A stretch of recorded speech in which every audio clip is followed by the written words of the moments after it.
I love you.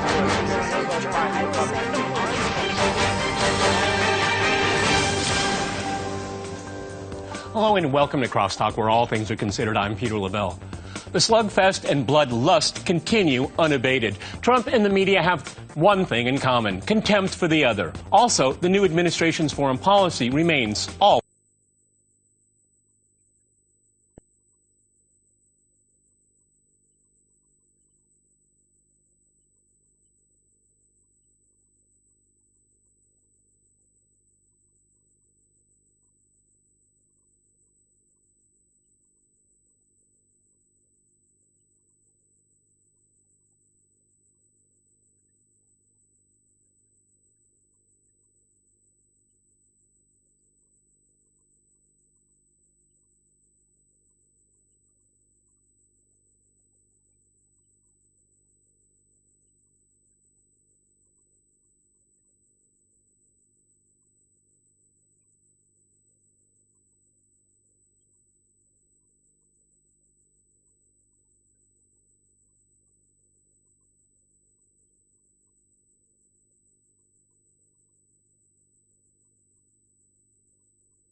Hello and welcome to Crosstalk, where all things are considered. I'm Peter Lavelle.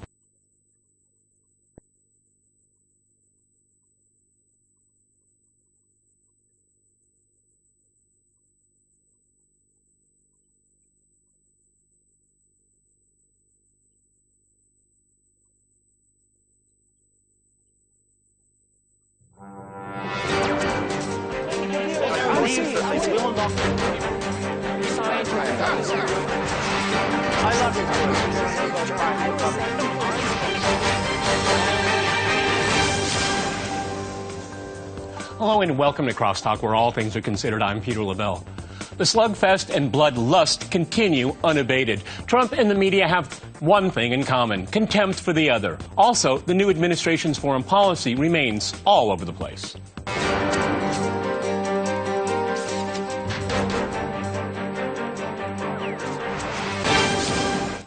Cross-talking Trump and the media, I'm joined by my guest here in Moscow, Mark Sloboda. He's an international affairs and security analyst. We also have Dmitry Babich. He's a political analyst with Sputnik International. And we also have Alex Chrysofora. He is the director and the writer for the Duran.com. All right, gentlemen, crosstalk rules in effect. That means you can jump in anytime you want. And I always appreciate it, particularly today, because there is so much to talk about. Let me just throw out some of the topics here. Well, Bannon's strategy at CPAC, essentially saying a daily fight for deconstruction of the administrative state. We have the President of the United States. He's going to boycott the White House correspondent dinner. We have an MSNBC host, Mika Brzezinski, saying it's the media's job to, quote, control exactly what people think, not Trump. I thought that was amazing. And we had Trump coming out again calling such news organizations as CNN is fake news. So I said slugfest and bloodlust. It continues. Well, I mean, the problem is that this technology has been tried many times. Let's face it. It has been tried in Ukraine. It has been tried in the former Yugoslavia. So Mr. Trump is just surprised at something that had been done to other people and other countries dozens of times. You know, his speech to CPAC, where he says that I'm not against the press. I am just against the people that make up stories and make up sources. Well, wake up. They have been making up stories about babies being thrown on the ground in Iraq since 1991. You're absolutely right. But shouldn't Steve Bannon, Alex, know this and the dangers of it here? Because, you know, I'm glad this monopoly, this media monopoly, is being broken up. It's absolutely essential to do that. However, it's dangerous as well. CNN now acts like it's a martyr, okay? And, you know, I know why Trump is doing this, and I know why his advisors are doing this, because they're appealing to his base. I mean, okay, this is called politics here, but it's full of it's a minefield at the same time. Yeah, you know, Steve Bannon's speech at the CPAC really didn't get that much press coverage, but it was a fascinating speech that he did with the interview with Reitz Priebus. And really, Steve Bannon hit upon 3 points of Trumpism. And the first point was to stop the international parasites, the people that are feeding off of the U.S. military-industrial complex, the money that and the protection that the U.S. gives for security. That was his first point. The second point that he hit on was America first in economics. He drove that home, that economics, trade deals, migration is all about American interests. Everyone calls economic nationalism. Okay, yeah. Third point? And the third point was drain the swamp. He hit upon that point again. We're going to drain the swamp. We're going to remove corruption from Washington, D.C. So Bannon really hit upon the 3 points that define, I would say, Trumpism. Okay, well, good idea, but pipe dream, Mark? Yeah. If you compare the speeches at CPAC, Trump gave an introduction attacking what he calls the fake media, and then delivered his boilerplate campaign speech. Nothing really to see there. Bannon's speech was far more interesting, far more detailed. It should have gotten more coverage, and I think people should be paying more attention to him, as has been said by others, that he is the brain behind Trumpism such as it exists. One thing that they both speeches concentrated on was a message of anti-neoliberal and in trade and economically, socially postmodern liberal globalization. That is what is the consistent element across these. When I was looking at the coverage of it later, Steve Bannon, Trump support economic nationalism. But my takeaway was that from a different word, it was sovereignty. It is pushing the sovereign rights of the United States, particularly in an economic way. That sounds very differently than nationalism, because we all know that nationalism has a very tainted history. It's used and abused as a term. Incorrectly, yes. If you look at the actions of the U.S. administrations, at least since George Bush Jr. came to power, I mean, none of them was in the interest of the United States as a country. The invasion of Iraq was a tragedy for the United States. 4,000 people killed. And many more killed in Iraq. Let's exactly, not forget that. And probably 1 million Iraqis killed if we follow some statistics. The image of the United States was crushed. So who benefited? Only the globalist, neoliberal, ideological forces. Ukraine, Ukraine got poorer, Russia got poorer, they became less interesting as markets for the United States and for the EU. Did anyone get at least demoted? At least, did anyone lose his or her job because of this? No. This is the problem with the neoliberal, mixture of neoliberal, neocon ideology. It is an ideology which feeds upon itself, which is not in the interest of the United States, which is not in the interest of the EU members.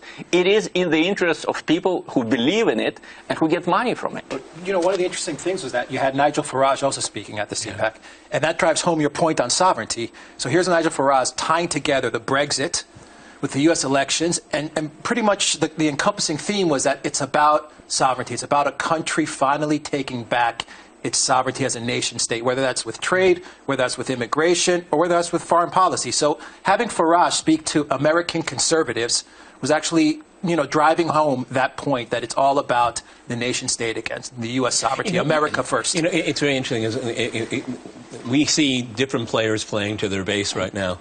But it's interesting, and Mark, you predicted this, if Trump had won, and then after he won, you predicted it again, is that this rift between the United States and the European Union. I mean, the European Union is always depicted as this kind of nice snowflake, fluffy, happy, positive little thing. And now it's a war of words coming out across the Atlantic. Yeah, very much. At the Munich Security Conference, the head of the Munich Security Conference, the president, the German Ischinger, he said outright that Trump's words about the EU, where he did call it into question and he supported Brexit, he said that was a declaration of war on the EU. Right? This is the United States, the President of the United States declaring war on the EU, according to the Europeans. And a war without weapons, he said. And this shows... Well, that's typically European Union. Yeah, they got all the right tools, right? During the Bush years, they spoke about the U.S. as Mars and Europe as Venus. The truth is that the European Union has become an exceptionalist ideological state of its own, in many ways more odious than the United States on the world stage. And this rift that is inevitable while Trump is president between the EU and the United States is probably the best single thing that Trump will ever accomplish while in office. Okay, well, that's an opinion. That's a very strong opinion there. Go ahead, Dima. Well, I've just returned from Europe. I've just returned from Germany. And what do the papers write there? It's not just Ischinger. It's the Malta summit of the EU leaders, which says that Trump and his possible alliance with Putin, that is the greatest threat to the European civilization. My God, you know, I thought these were probably some population movements, probably some economic problems. No, it's just Trump saying, why don't we have good relationship with Russia? That is the threat to the EU.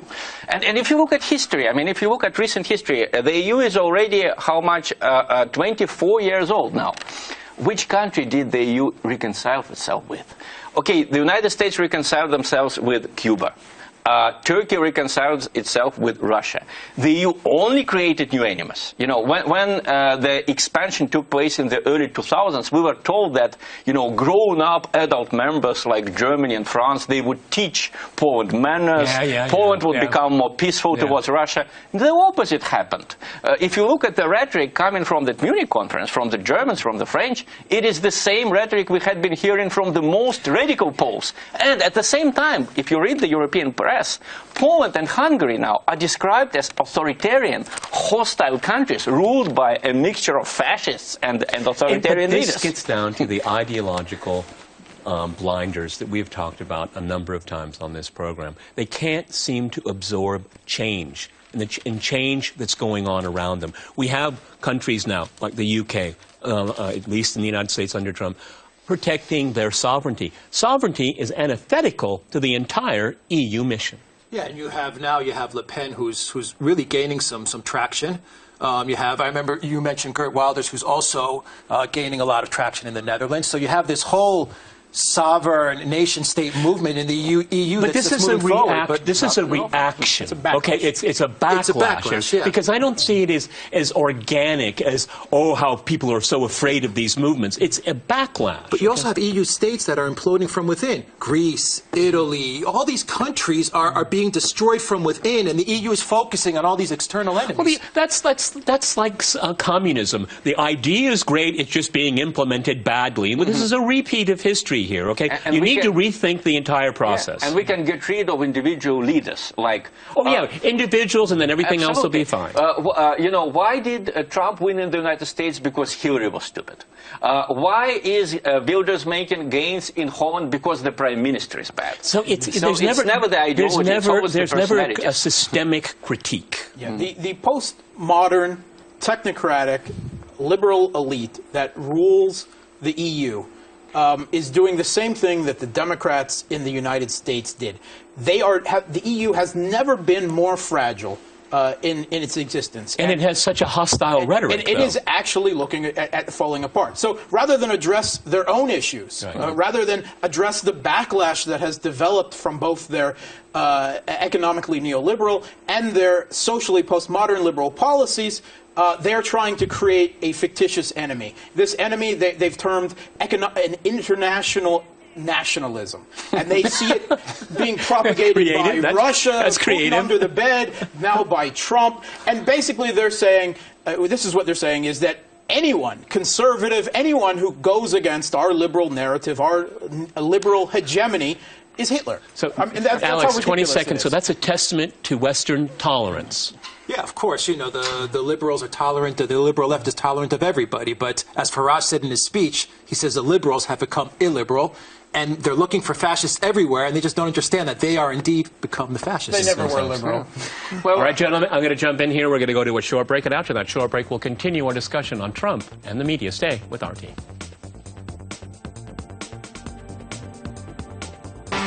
I love it.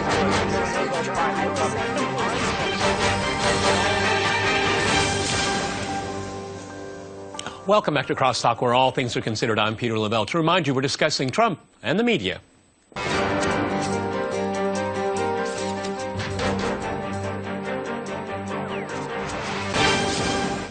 Okay, let me go back to Mark here. During the break, you said you wanted to have a comment on Bannon's draining the swamp. Yeah, we talked about it last week, and Alex brought it up this week. Draining the swamp in the Trump administration. Okay, it's a powerful meme. And the swamp that Trump needs and intends to drain, the swamp in the foreign policy blob, the State Department, Foggy Bottom, and the intelligence services, he can't do now. He's been severely hampered by the scalp of Flynn that he himself, in the end, surrendered. A big mistake of his. They didn't take him away. Flynn didn't do anything illegal. He was surrendered, right, for PR. And it is a huge mistake. And now he has no one with institutional heft. As Flynn, as former head of the Defense Intelligence Agency under Obama, might have been able to reform the intelligence agencies, remove the DNI, and so on. That's impossible now.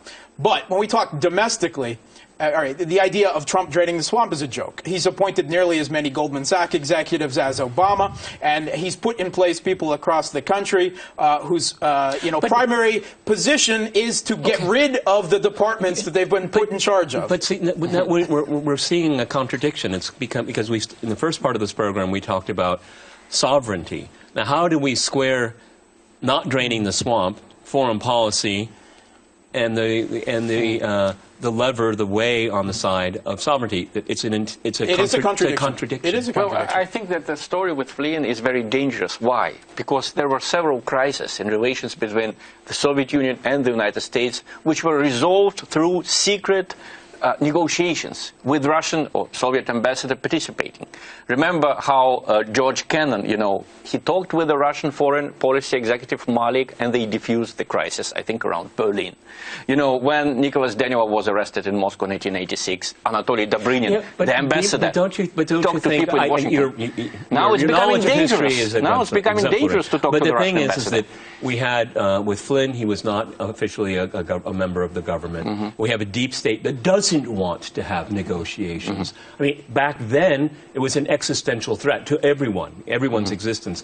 They're blind to that now. They're resistant to any kind of negotiation because the negotiation means compromise. Well, this mindset doesn't allow it. If another crisis happens, like the one around Cuba or the one around Berlin, there will be no officials to have guts to talk to the Russians. Gentlemen, I wasn't going to say on this program, but I'm waiting for that incident, okay? And I don't know what it is going to be, but I'm expecting it soon. Go ahead. But you do have in the Trump administration, you have the one side, which are the insiders, the Goldman Sachs guys, the generals, really establishment people who are in Trump's cabinet. On the other side, you have people that don't really form policy, like Bannon, Conway, Miller, who are advising Trump. So you do have kind of a clash of cultures. And you saw Flynn, who I would say leans more on the not insider side of things, pushed out. So you do have this this inability to square the circles. You have two different groups. We have a non-existent Trump foreign policy. First, it was all over the place. Right. Now, it's not even speaking. Rex Tillerson, the new Secretary of State, hasn't even had so much as a press conference yet. I don't know what he's doing. I want to start a new kids book. Where's Rex Tillerson? We can try to find him. Okay, another thing that we can talk about here. Who would have thought Sweden would play a major role in mainstream American politics here? Dima, I was mystified. I continue to be mystified by it all. It's just great because Trump made this mistake. He talked about Sweden. He probably wanted to talk about another country. I watched the speech. He didn't make a mistake. He just should have been more precise. I mean, terrible things now happen in all European countries, including the Nordic ones, which used to be, the areas of peace. When the media lashed out at Trump, there were riots in Sweden. The riots happened not yesterday; they happened tomorrow. But this is the problem, that Munich conference that Mark has just mentioned. At this conference, Wolfgang Ischinger, the main organizer, said that we have in the world today the confrontation between the good liberals and nasty xenophobic populists. The nasty xenophobic populists are the people who are now winning elections in Europe. Why? Because people are fed up with uncontrolled migration, with Europe being dragged into wars that it doesn't want you're to absolutely have. right. But what they're fusing together is immigration and Islam. People are angry about immigration first and foremost, and the left is trying to taint anyone that is against unfettered immigration, free borders. Why is immigration happening? Because of the policies of the EU and the United States in the Middle East. Just stop bombing their countries. This policy, if you want to stop bombing Libya, you are an Islamophobe, you know. So, you know, they don't allow the people to criticize the government for the policies that led to mass migration from the Middle East to Europe. Let's talk about something, another major change. Again, Western media wasn't really interested in it, but now we have Iraq participating overtly in the conflict in Syria. The Iraqi Air Force, all outfitted by the United States and the American taxpayer, from what we understand, coordinated on some level with the Damascus government to start attacking ISIS. We have a president that came to power. He needs this big plan. Well, everybody seems to be fighting ISIS except for the United States, or maybe just the contrary. We don't know. But this, you know, when you go back to 2003, the illegal invasion of Iraq to remake the Middle East, my goodness, now Iraq is aligned with Russia, Iran, Syria. What a change of fortune, Alex. Look, I think this is a story that hasn't been reported on, but if you go to the Duran.com, Alexander Mercouris really wrote an excellent piece on this recent strike against ISIS in Syria by Iraq.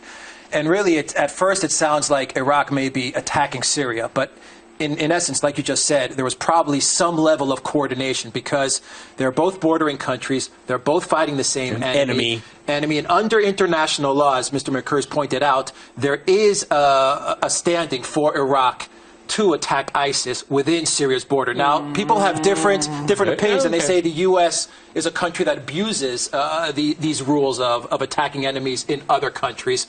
But the case is made that they do have a common enemy, and they are bordering nations that need to eradicate that enemy. Yeah, okay. The U.S. and its allies use the argument that Damascus is unable or unwilling to fight terrorism. No, that is not true. And the United States and its allies bomb Syria illegally, repeatedly against international law. Go ahead, Mark. Yeah, I don't particularly like that argument because we've seen Turkey and the United States and Saudi Arabia and Qatar, who actually directly support ISIS, use that argument but Mark, for their intervention. The issue is what kind of coordination there was with Damascus. That's what's that is point. important. And the fact that Damascus has not overtly criticized the action probably means that they did. There was some coordination. And this is a good thing. And if there is direct coordination, and there should be, and I don't see no reason why there shouldn't be, this is a good thing because after Mosul is liberated, then Iraqi troops can help liberate Raqqa from ISIS. And this is a problem because the U.S.'s Kurds can't do it on their own. Turkey and Saudi Arabia both want to do it to help carve up Syria and create their Salafistan in the east, but they don't have the ability to do it space-wise. The Syrian Arab Army is in the way, and they certainly won't ally with the U.S.'s Kurds. So Iraq might be able to help the Syrian Arab Army on the state. But here again, with Saudi Arabia and the issue of Salafists in Syria, Trump's speeches against radical Islam, again and again, it's domestically, foreign policy, everything, until he recognizes that Saudi Arabia and Qatar, as the primary exporters of this Wahhabist ideology, Salafism, which is the biggest motivating factor of what we call international terrorism, that is radical Islam. Yep. Iran is not radical Islam. Sufis are not radical Islam. They're not a danger to anyone. I won't go into details of Salafism versus Shiite radicals. I just remember one thing. When the civil war in Syria started in 2011 and the West started supporting the insurgents there, the Iraqi Prime Minister, Nouri al-Maliki, said two things. First, that is a very bad thing. It will spread to Iraq. True. Second, the Islamists will win and they will be a danger to everyone. True. Also.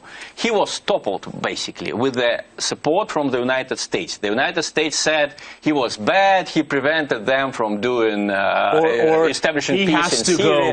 He has to go, he was unfair to the Sunni minority. You know, later on, Iraq had to allow the Russian planes through to Syria, and the United States could not even object to it because they made such a mess in Syria. Well, and plus, Iraq is supporting its own sovereignty. We keep going back to this. We have to remember that ISIS evolved in Iraq. Exactly. In the aftermath of the U.S. invasion, in these torture jails that the U.S. helped set up in Iraq, with a marginalized Sunni population. And then it filtered into Syria in the power vacuum created by the West's and the Gulf monarchies' proxy war on Syria. You know, Alex, what's really interesting here is that as the U.S. is at war with itself, if we can put it that way. We have the UK absorbed with Brexit. We're seeing a major foreign policy issue being resolved in the region. One way or another, which it should have always been in the first place, people taking care of their neighborhood. Maybe this is not such a bad idea, that the U.S. is distracted, the U.K. is distracted, the EU is at war with itself. I mean, it's calling Hungary and Poland the enemy now, or foes. I mean, dictatorship. But this is really interesting, is that this is an interesting moment where, you know, things can be moved forward. I mean, the rest of the world gets a respite from the United States. And Trump was very clear when he was campaigning as president that the war was against ISIS. It wasn't against Assad. It wasn't against anyone else. He was very clear. He's going to take out ISIS. So how he's going to do that, time is going to tell. We're going to see who he has to cooperate with. He's going to have to cooperate with Russia and Iran in some sort of way in order to take out ISIS. But an even more interesting point was, and I know Mark can speak on this a lot better, was you also had John McCain visiting Syria, visiting Saudi Arabia, and visiting Turkey. And we all know wherever John McCain goes, will these military figures happens. in Trump's cabinet, will the deep state allow Trump to cooperate with Russia? And John McCain is coordinating as a deep state official. John McCain is running his own neocon foreign policy. He thinks he's president. I think he really thinks he's president. I think we can agree on one thing. If Trump wants to defeat ISIS, he first has to defeat McCain.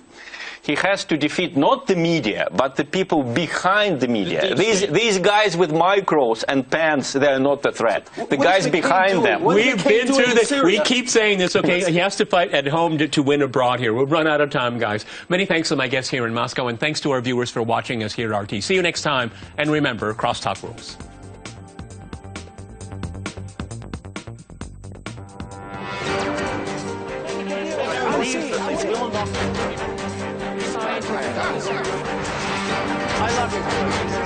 I love you.